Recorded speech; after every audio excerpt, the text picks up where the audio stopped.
चल छई रहिया कांधे लगे कावर गे जान मिलल रहे बाबा के कृपा से फूल पावर गे।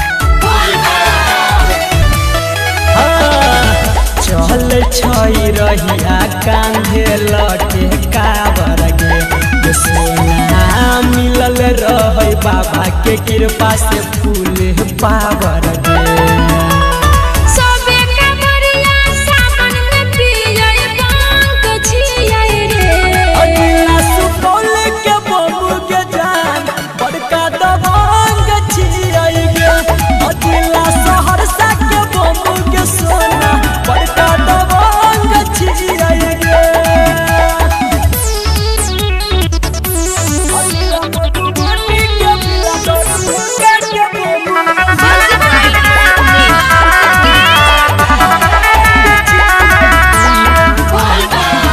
चल देव घर में नाम हमरे जिला के गे जान रखने छई पूरे एरिया के कोना हिला के गे।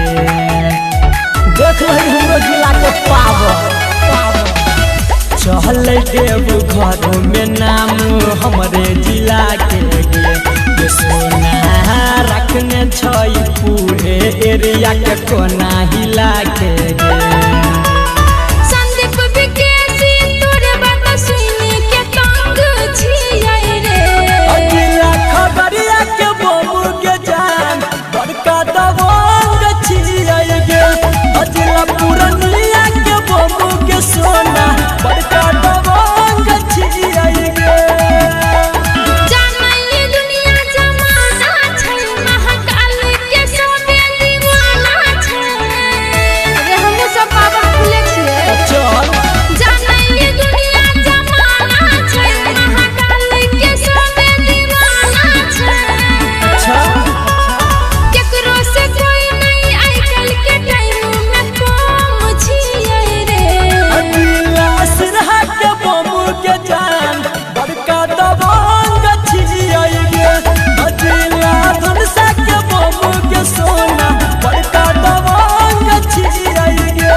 देख लही पावर।